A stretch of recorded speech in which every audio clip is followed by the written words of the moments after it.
Boa tarde, pessoal.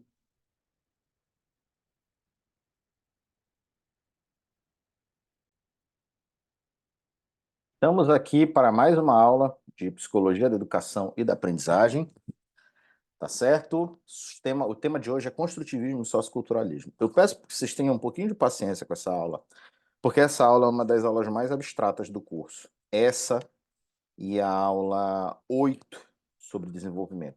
A próxima aula é sobre aprendizagem, tá? E, de certa maneira, ela vai abordar alguns teóricos que se ancoram em algumas dessas formas de ver o mundo. Então, de certa maneira, essa aula é um pouco mais filosófica, tá? Então ela vai usar muitos conceitos, não vai se ancorar tanto em exemplos, tá? Do dia a dia, mas ela tem sim alguns exemplos, tá? Vamos falar de duas vertentes muito importantes e praticamente assim, de certa maneira, dominantes do cenário educacional, né? Que suscitam muitos debates e muitas discussões, e suscitaram já também, que estão vinculados a dois grandes teóricos, que é o Jean Piaget e o Lev Vygotsky. Tá? Naturalmente, eles são dois grandes expoentes, mas eles não são os únicos a pensarem dessa maneira. Tá? Então, por isso que eu estou falando que está vinculado a eles. Então, a gente vai fazer uma breve introdução, vai falar do construtivismo, depois do socioculturalismo e fazer uma conclusão. Nossos objetivos, ou seja, você tem que sair sabendo dessa aula, né? Sabendo descrever as bases do construtivismo e do socioculturalismo. A gente parte das seguintes perguntas norteadoras: quais os principais conceitos do construtivismo e quais os principais conceitos do socioculturalismo? Vamos começar aqui falando no construtivismo de um debate filosófico que vem desde a Grécia Antiga, tá? Aonde está a origem do conhecimento? Certo? Essa é a pergunta que há muito tempo algumas pessoas quiseram descrever e começaram a dar algumas respostas. Essas discussões perpassaram e produziram diferentes linhas teóricas ao longo do tempo, tá? E ela, de certa maneira, ela não vou dizer que ela se resolve, mas ela toma um outro rumo aqui já no século XX, XIX para o século XX, tá certo? E o Immanuel Kant teve uma influência muito grande com isso, inclusive sobre os trabalhos do Piaget, tá? Existiam basicamente duas formas diferentes, duas grandes formas, tá? Porque dentro dessas formas aí a gente tem alguns outros teóricos que vão chegando levemente de forma diferente, mas duas grandes formas de você pensar a natureza do conhecimento. A primeira delas era o empirismo.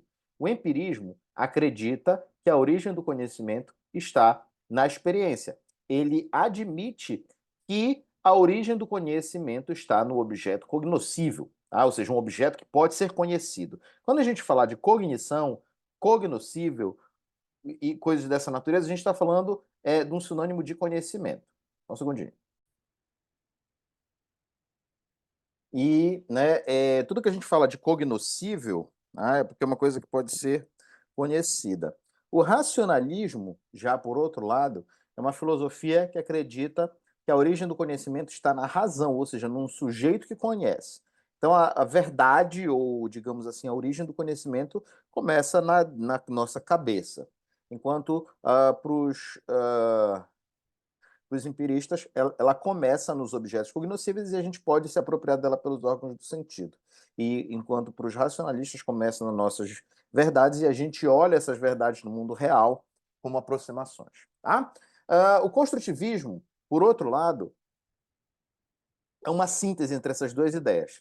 Ele admite que a origem do conhecimento está, na verdade, na interação entre um sujeito cognoscente, tá, e um objeto cognoscível, ou seja, entre a razão e a experiência. Piaget é um dos primeiros que vai aplicar essa tese no campo da psicologia, tá certo, gente? Vale lembrar que o Piaget ele não era psicólogo e tampouco pedagogo. O Piaget era biólogo, tá? E ele usa isso para tentar explicar qual é a origem do conhecimento humano. E olha a estratégia interessante dele.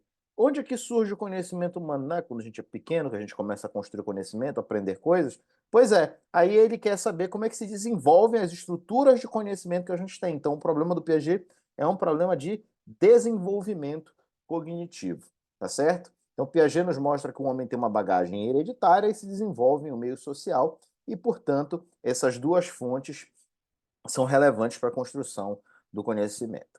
Então, a construção do sujeito e do objeto ocorre para Piaget numa interação entre os dois, entre o sujeito e o objeto, por meio de dois processos, a assimilação e a acomodação. A assimilação consiste em uma ação sobre o objeto que visa incorporá-lo, mas esse objeto resiste a essa assimilação. Então, por exemplo, você está aqui vendo esse copo, para você aprender que isso aqui é um copo, esse copo ele resiste a essa assimilação, porque você vai, de certa maneira, internalizar esse copo, vai internalizar um outro copo, e você vai ter diferentes objetos que vão caracterizar, por exemplo, copos.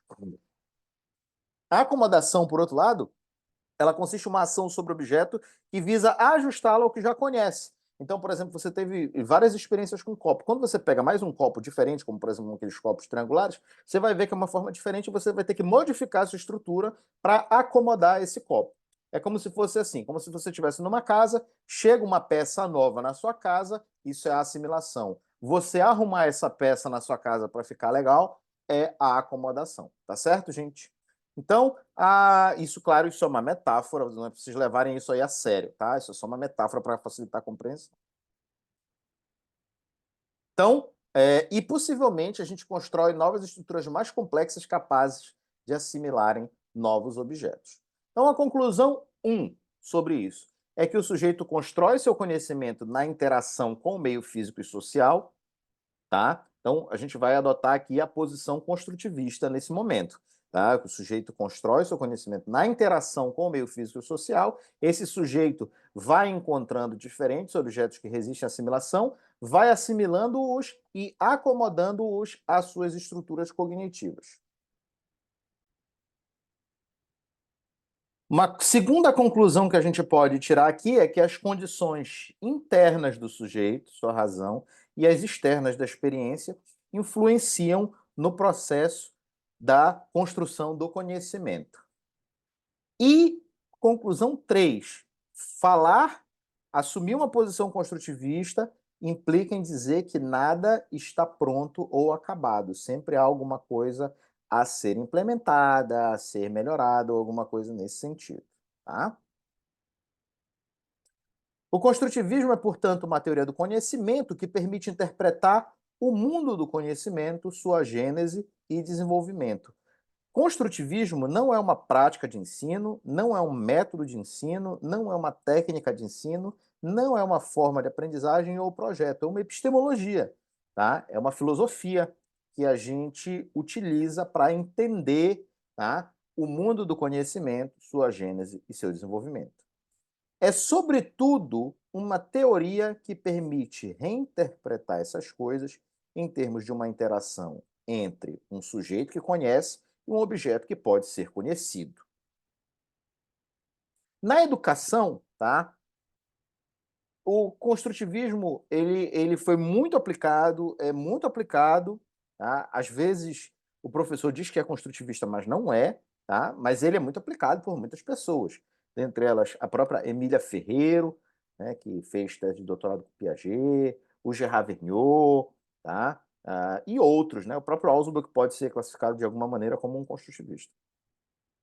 Na educação, qual é a grande contribuição? Se você puder lembrar de uma coisa só dessa aula, quer dizer, eu não deveria falar isso, eu deveria, se você puder lembrar de todas as coisas dessa aula, lembre, né? Mas se você puder tomar como princípio, a principal informação dessa aula é que o construtivismo, na educação, ele admite que o conhecimento prévio é fundamental, tanto para a aprendizagem quanto para o desenvolvimento cognitivo. Ele também contradiz a noção de que ensinar é meramente transmitir conhecimento. Quando a gente fala de repassar, de transmitir conhecimento, a gente está usando implícita a ideia de que esse conhecimento vai sair desse formato, tá? Das mentes do professor e vai chegar assim na cabeça dos alunos. Só que o construtivismo vai dizer, né, que isso depende do que o sujeito tem dentro de si e de como essa experiência é, digamos assim, provida para esse sujeito, tá certo?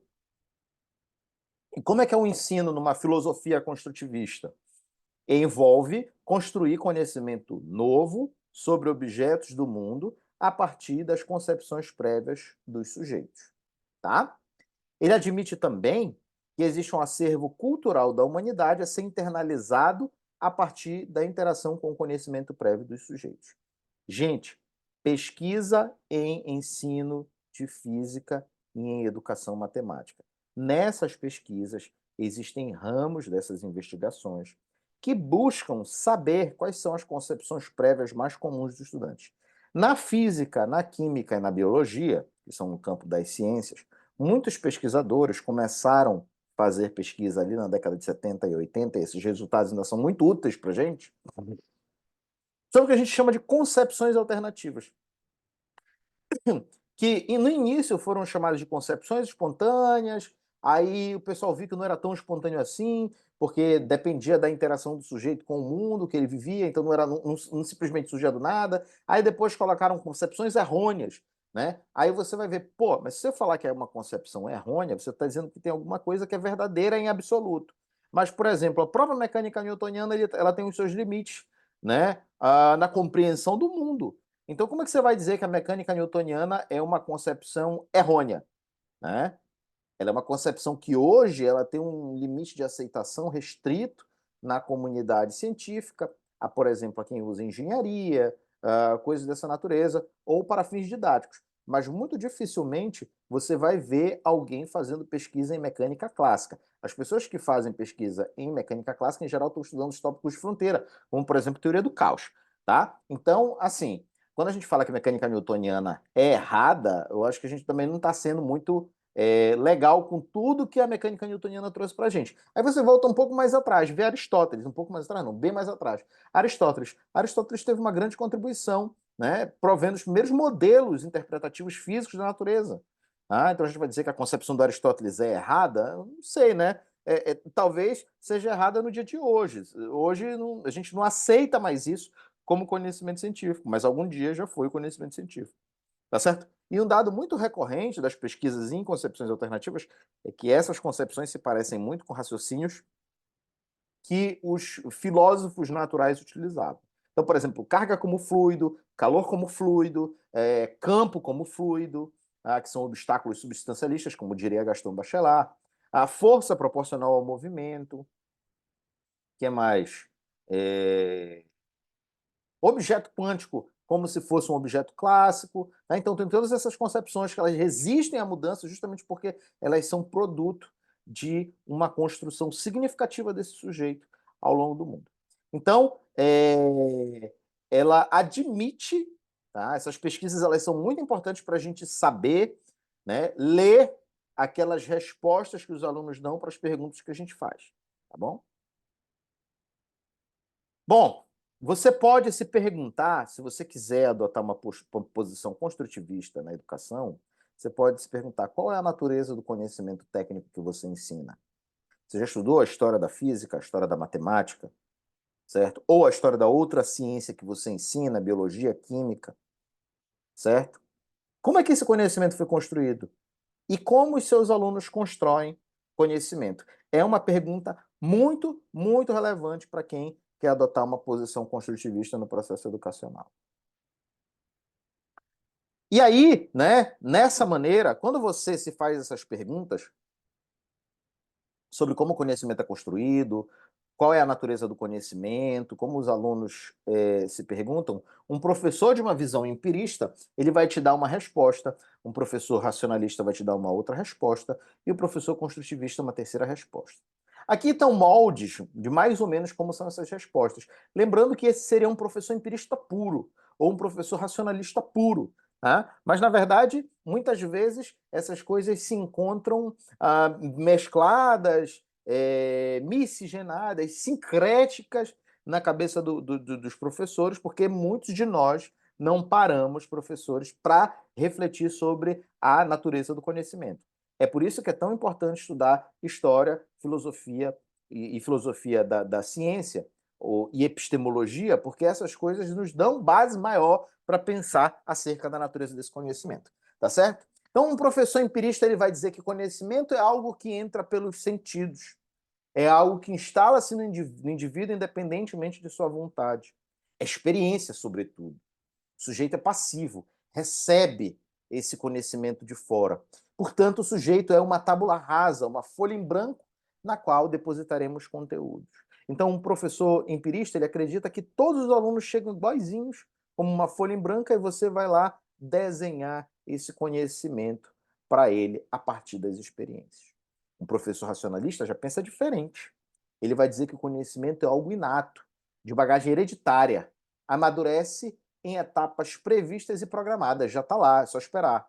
Os objetos são apenas subsidiários, ou seja, eles são subsidiários para despertar essas ideias, tá? E abastece as ideias prévias já existentes com conteúdo. Então, se você já nasce sabendo o que é um triângulo e você vai só mostrar triângulos que existem na natureza. O sujeito também é passivo, tá? O sujeito já tem tudo e basta esperar amadurecer, por isso que ele é passivo, tá?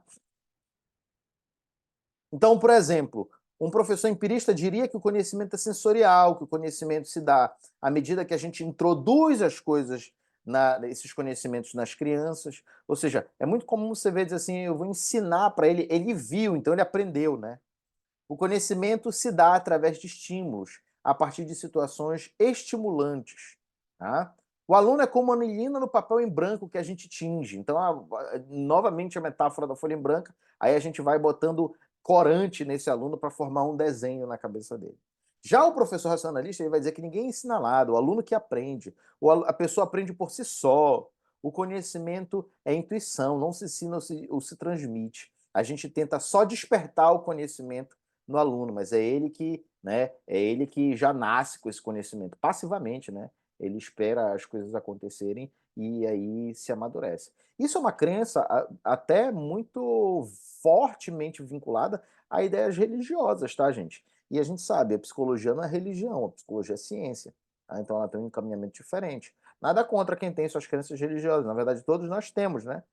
Inclusive, quando eu digo que eu sou ateu, isso é uma crença religiosa, pode não ser uma crença estruturada em torno de uma instituição religiosa, como, por exemplo, quem é cristão, ou quem é muçulmano, ou quem é, enfim, de alguma outra instituição religiosa. Mas é uma crença, porque eu não tenho como provar para você que, por uma equação matemática, que D, a equação de Deus igual a 2,5, então Deus existe. Né? Esse número 2,5 eu tirei, né, arbitrariamente da minha cabeça.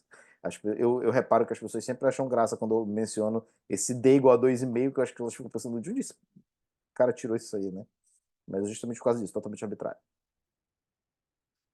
Então, vejam, são duas posições totalmente diferentes.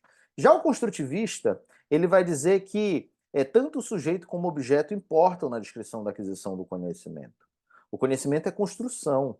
O sujeito usa esquemas de ação que se modificam à medida que esses interagem com novos objetos mais complexos. Ou seja, você tem uma carga agora, você interage com a experiência, com essa carga que você tem, e você vai evoluindo, né? E evoluir não significa ir para melhor. Alguém me falou isso, alguém comentou comigo, não lembro se foi na turma da Linf ou na turma do CTA, né? Mas evoluir não significa ir para um valor maior, pode ser para um valor menor. Né? Então, às vezes você pode ficar numa situação que você se veja, né? Sobretudo no início da universidade, que você se veja, nossa, eu não sei nada, e aí o seu conhecimento parece diminuir, tá certo?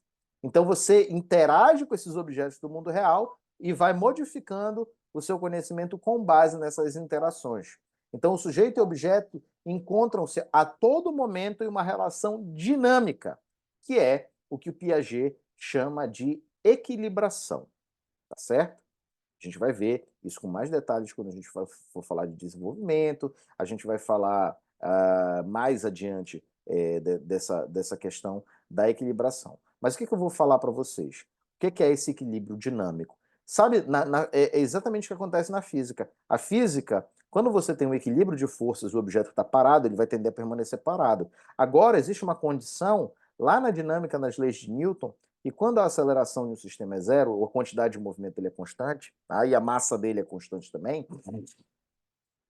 o que que acontece? Você pode ter um equilíbrio, ou seja, a soma das forças resultantes é igual a zero e a aceleração desse objeto é nula. É isso que o Piaget está falando de equilíbrio dinâmico. Você está toda hora em movimento, mas esse equilíbrio ele é um equilíbrio dinâmico entre forças, de maneira que você vai se movendo sempre para alguma direção. Tá certo? E aí o que que acontece? Esse equilíbrio é um equilíbrio que envolve os processos de assimilação e de acomodação. Então, o discurso do professor construtivista ele traz elementos como a criança já traz parte do conhecimento e adquire outra parte com o meio e constrói a partir disso. A criança envolve inteligência, pensamento divergente, ela questiona, ela vai além. Então a criança já começa com uma gama de instintos a partir dos quais ela vai construir esses conhecimentos na sua interação com o meio. Essa que é a posição do professor construtivista.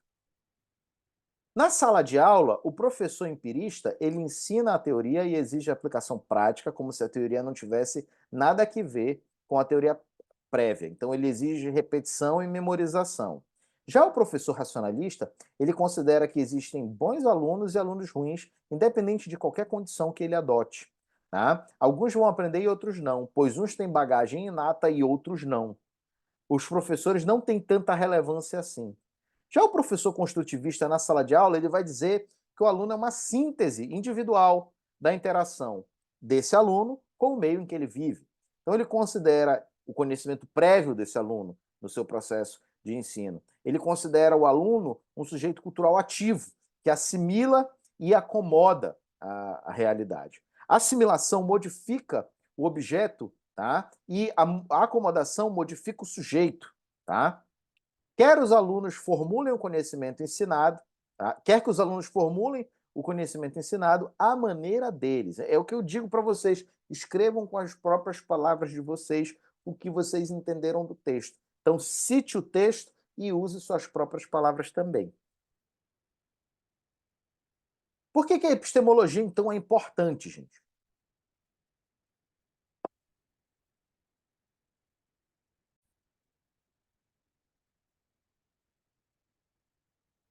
Então, por que a epistemologia é importante?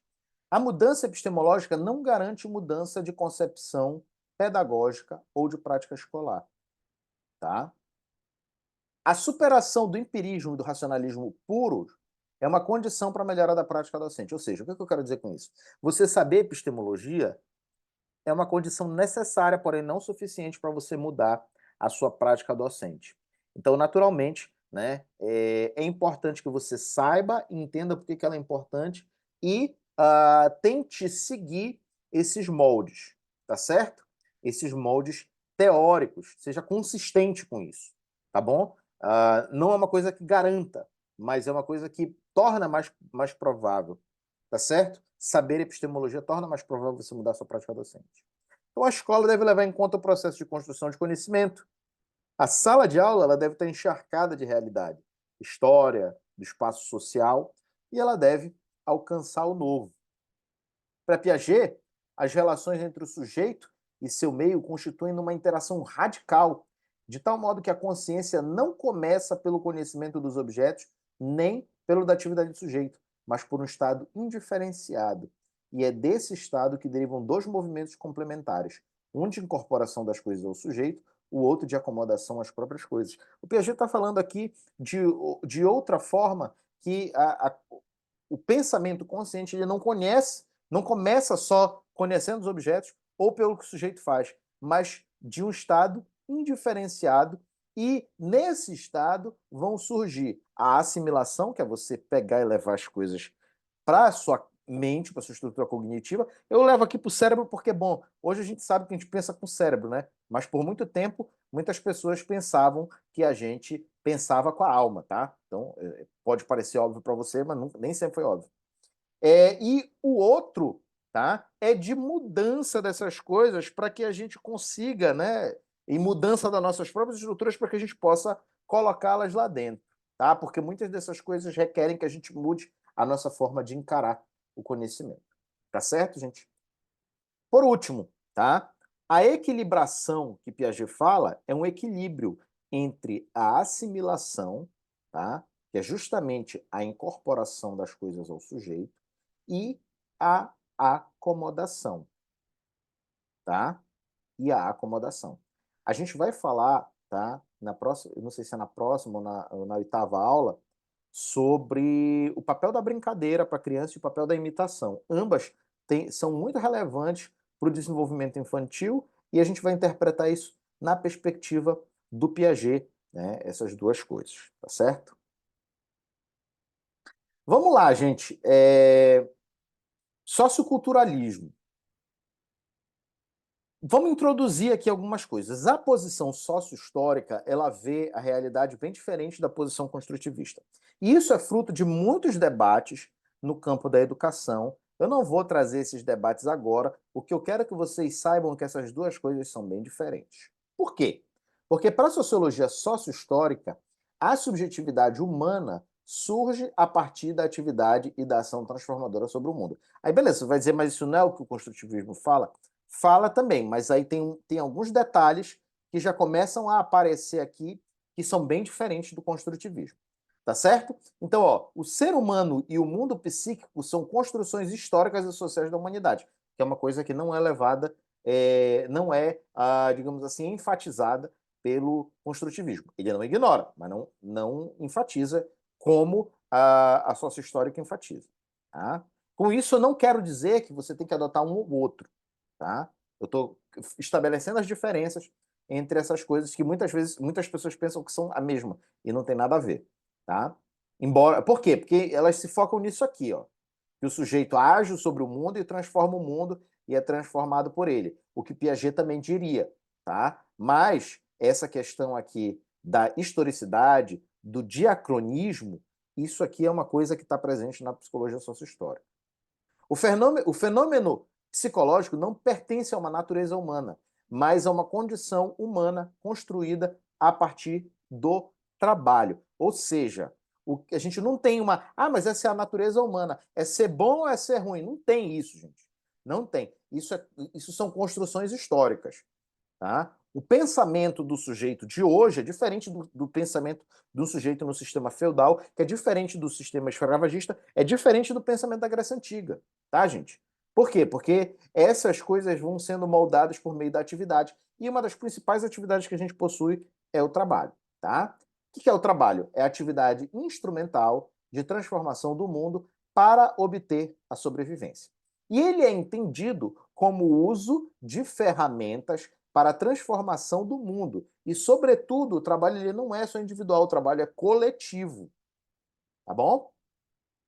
A psicologia sociohistórica ela traz também como aspecto muito relevante a ferramenta como mediação entre o ser humano e o mundo material. E isso é que implicou em mudança nas nossas capacidades humanas. O uso de ferramenta. Você pode ver diversas espécies, mas nenhuma delas pega um computador, liga na internet e grava um vídeo falando um monte de coisa para que outras pessoas possam acessar esse vídeo.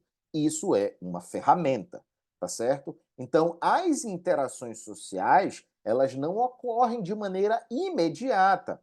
Para a sociologia sociohistórica, elas ocorrem de maneira mediada.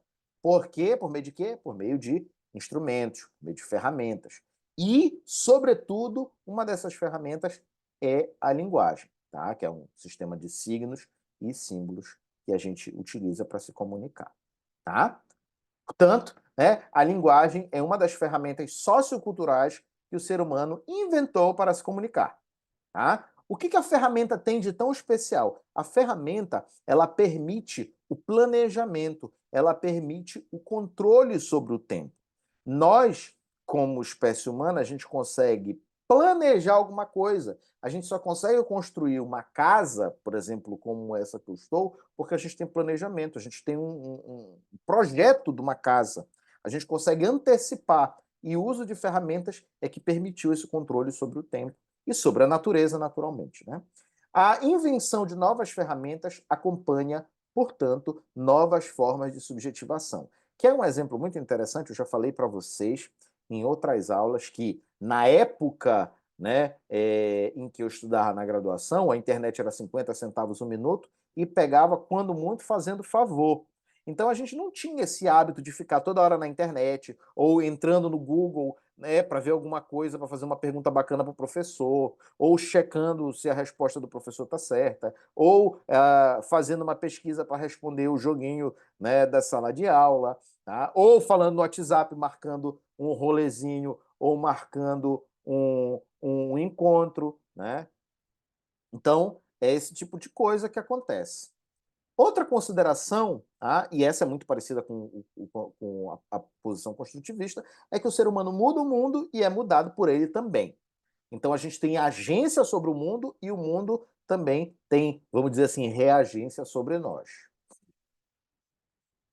Veja, eu não estou falando de sem ciência, tá, gente? Ah, nossa, a mãe natureza sabe e ela vai te punir. Não estou falando disso, tá certo? Quando você constrói alguma coisa, quando você faz um exercício, você mudou o mundo, tá certo? Você alterou as configurações do mundo. Quando você faz o planejamento de uma casa, você vai alterar as condições do mundo. E, naturalmente, você mudou também a sua estrutura mental. Então, o próprio ato de você agir sobre o mundo muda a sua estrutura mental.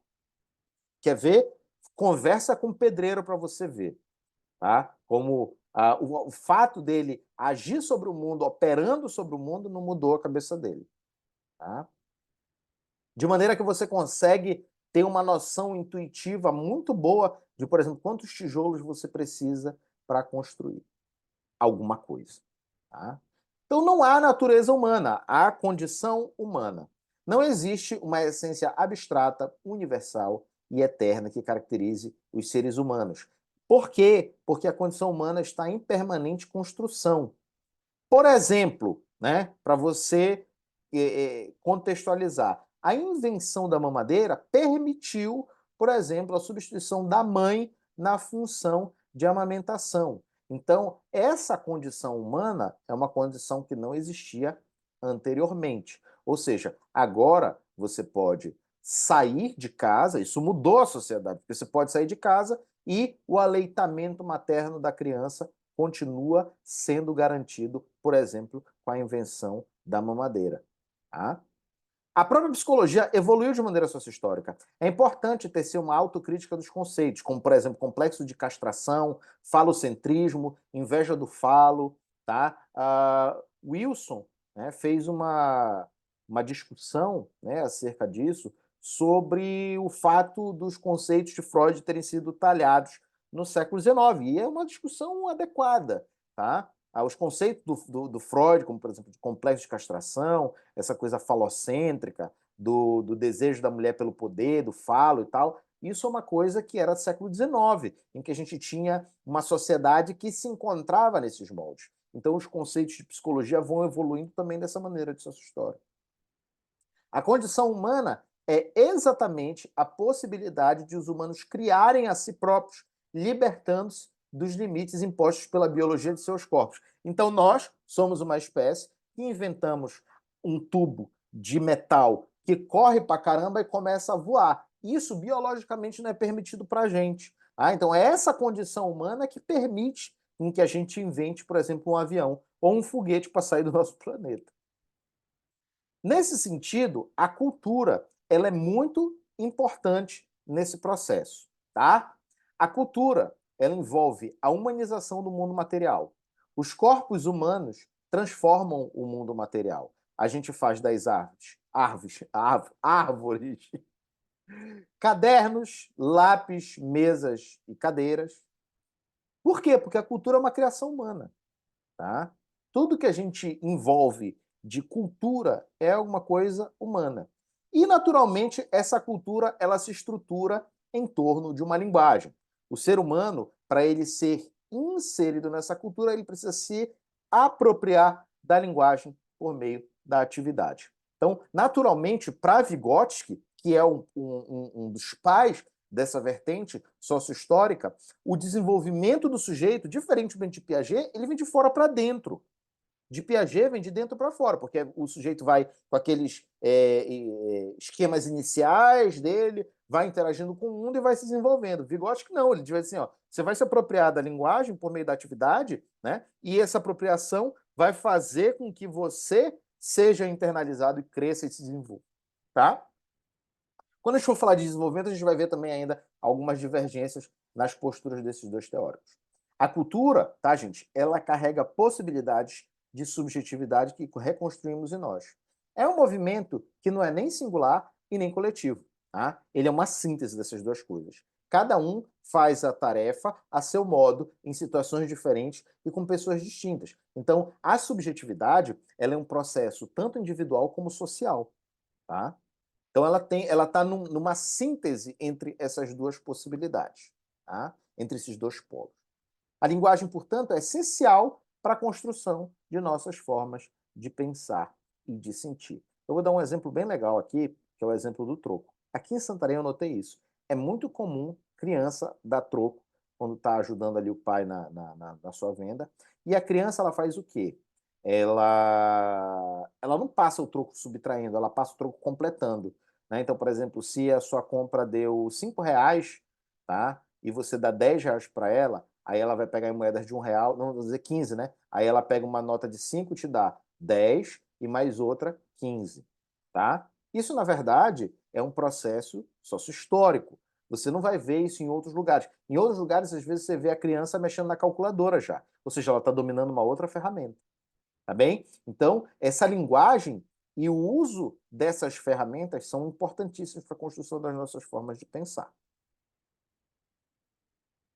Para a psicologia sociohistórica, o sujeito e o mundo, ambos, tá? São âmbitos de um mesmo processo. Ambos são âmbitos de um mesmo processo. São domínios de um mesmo processo. Sujeito e mundo são distintos, mas não são antagônicos. Eles se complementam e se referem um ao outro. Por quê? Porque a gente, né, nesse processo, a gente só é a gente porque a gente vive num determinado mundo e o mundo só é o mundo porque a gente está lá. Entende? Então, existe uma espécie de subjetividade individual, que é uma constituição da história de relações sociais do sujeito concreto dentro de um sistema individual, e uma subjetividade social, que refere-se ao sistema integral de configurações subjetivas, grupais ou individuais, que se articulam nos distintos níveis da vida social. Tá certo? A gente não consegue compreender o indivíduo sem conhecer o seu mundo, o indivíduo isolado. Porque aquele indivíduo, ele tem uma história que foi construída numa determinada cultura. Tá? Então é preciso investigar valores sociais, formas de relação e de produção da sobrevivência de nosso mundo. Como você pensa, sente e age de acordo com os espaços nos quais essas formas se configuram. Tá? Nesse sentido, a linguagem é um instrumento básico para essa relação que se estabelece entre pensamento, sentimento e ação nos espaços, tá? Em que você se insere.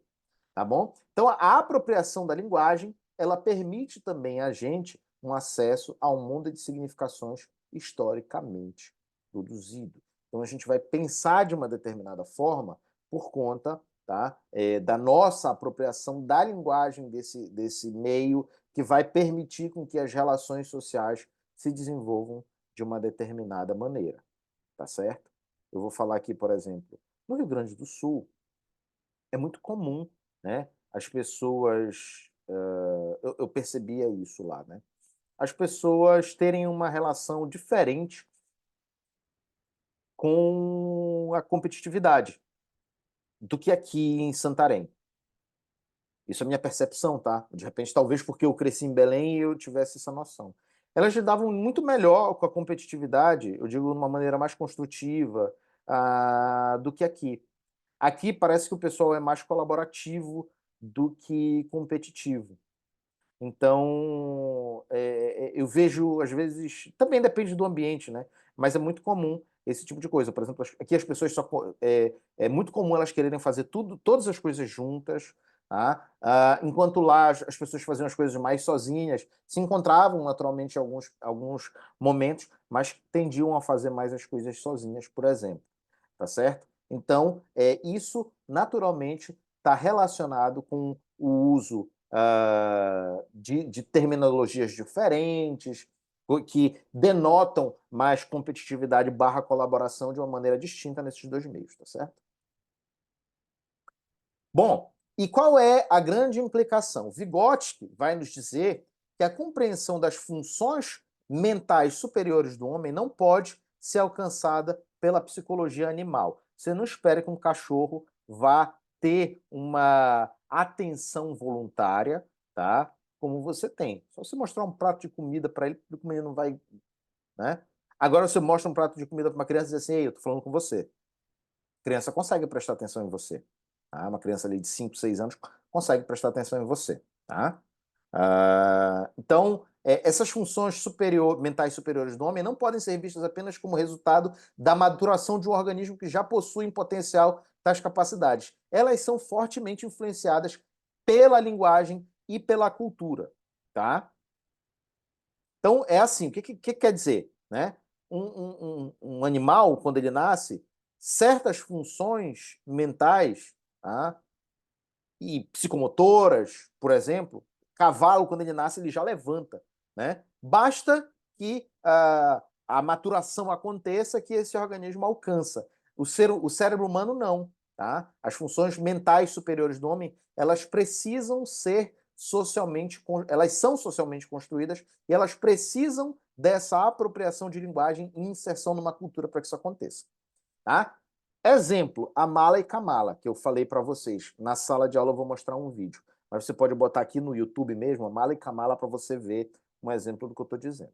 Tá? Que a linguagem e pensamento humano tem origem social. A cultura faz parte do desenvolvimento humano e deve ser integrada ao estudo e à explicitação das funções superiores. Que funções são essas, gente? Eu vou mencionar logo aqui, tá? São a atenção voluntária, tá? Ou volitiva, memória, tá? Raciocínio, essas coisas que são essencialmente humanas.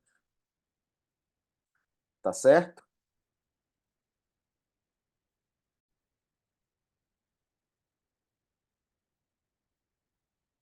Então, gente, aqui, ó, a consciência e o comportamento são aspectos integrados de uma unidade e não podem ser isolados pela psicologia.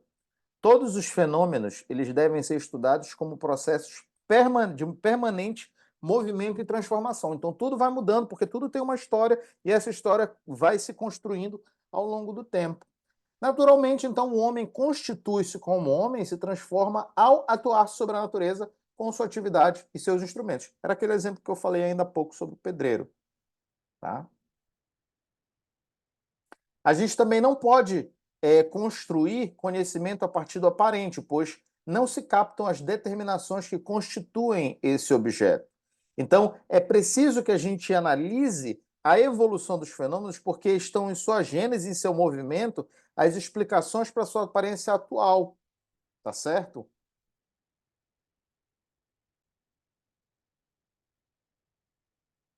Então, nesse sentido, tá? É preciso que a gente olhe a história e os movimentos de modificação das coisas e não só o que elas parecem ser. Tá? Vygotsky tem exemplos muito interessantes nesse sentido. Por exemplo, o comportamento fossilizado.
Tá? Então, assim, ó, tem certos comportamentos que a gente tem e que a gente vai desenvolvendo, tá? Que eles são chamados de comportamentos fossilizados. O que são esses comportamentos? São basicamente comportamentos que estão automatizados na nossa conduta, tá? Porque a gente passou por uma determinada etapa do desenvolvimento. E aí, até chegar nisso, tá? Até chegar nisso, houve uma evolução e uma história. E se a gente olhar só do ponto de vista atual da coisa, do que acontece no momento, a gente vai só ver um comportamento que não tem uma história. Tá? Então você precisa olhar a história desse comportamento para você entender como é que foi que ele chegou aí. Então, essa perspectiva diacrônica da psicologia sociohistórica, ela é muito importante ser levada em conta. Tá? Outra coisa, a mudança visual ela tem sua raiz nas condições sociais de vida.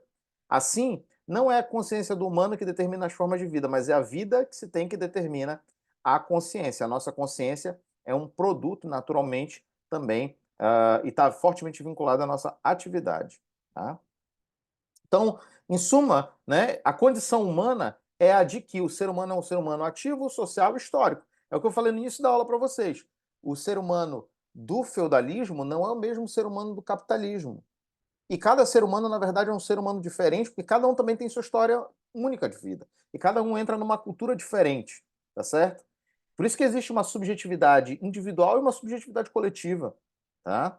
As necessidades humanas também são construídas. Os nossos hábitos alimentares, o comportamento sexual, por exemplo, eles são construções, tá? Sociais. Então, por exemplo, na Espanha, eles fazem 4 refeições por dia. Aqui no Brasil, a gente costuma fazer 3, por exemplo, um hábito alimentar. Então você vê que as coisas têm uma história, tá certo? A atividade produz o necessário para satisfazer as necessidades. A atividade, ela é definida pela forma pela qual a sociedade se organiza para o trabalho.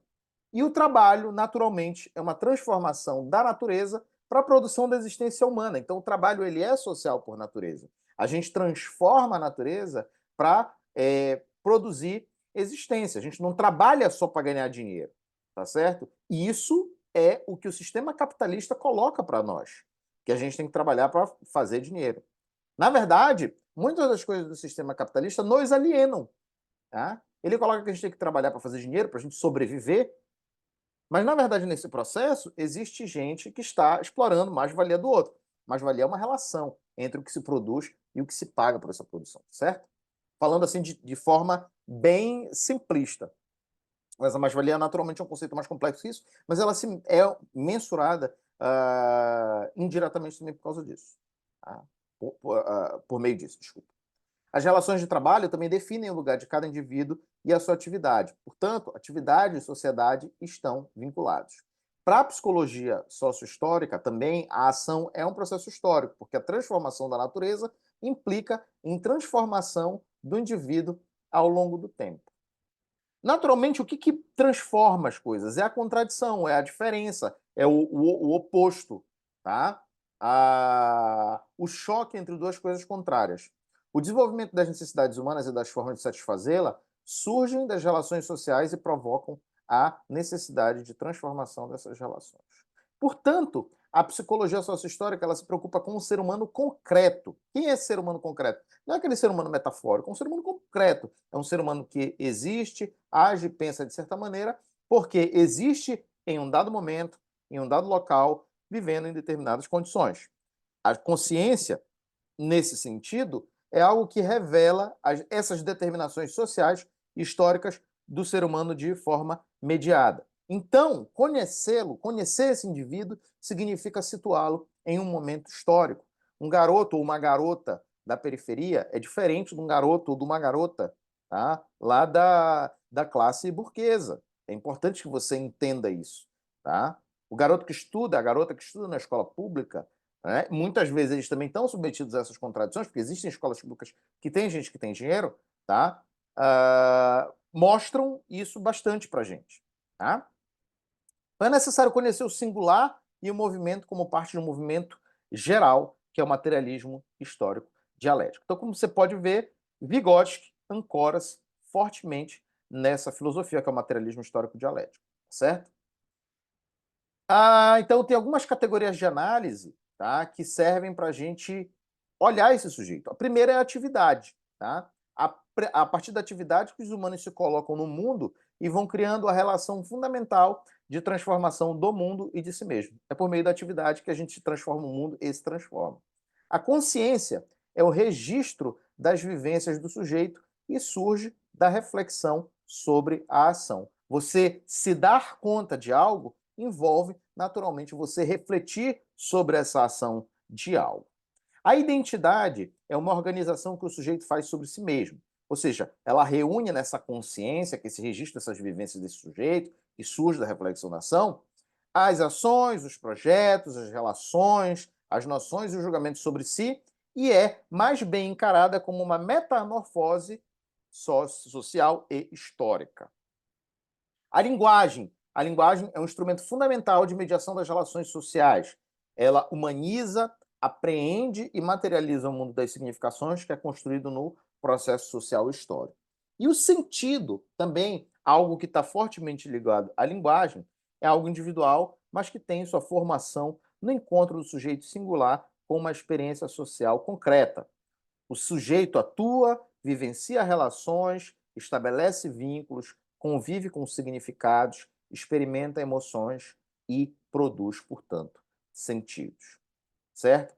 As políticas públicas, elas se referem a direitos sociais de um agrupamento humano e, naturalmente, guiam a construção da vida coletiva. E a escola está submetida também a essas políticas públicas, sobretudo a escola pública, mas também a escola privada. Mas aqui nós estamos nos preocupando mais com a escola pública, tá certo? Que é vista como um meio social que está interseccionado com outros meios, como a família, a mídia, a profissão, a escolha profissional, na verdade, né? A violência, e que envolvem constituições identitárias, de linguagem, de sentido, de consciência, tudo isso a partir das atividades produzidas pelos diversos indivíduos nela presentes. E o fracasso escolar, naturalmente, é um fenômeno que não poderia deixar de ser sócio-histórico. Portanto, a gente viu aqui que existem algumas unidades de análise pertinentes a esses dois campos de conhecimento, que são o construtivismo e o socioculturalismo. O construtivismo toma como a unidade de análise o sujeito, o objeto, a ação, a adaptação, a assimilação e a acomodação, enquanto o socioculturalismo toma, né, a atividade, a consciência, a identidade e a linguagem. Tá? Então, aqui nós temos duas fontes, o texto O que é Construtivismo, do Fernando Becker, e o livro Psicologias, tá, da Bock e do Odair Furtado e da Maria Luz Teixeira. Um forte abraço a todos, um excelente final de semana.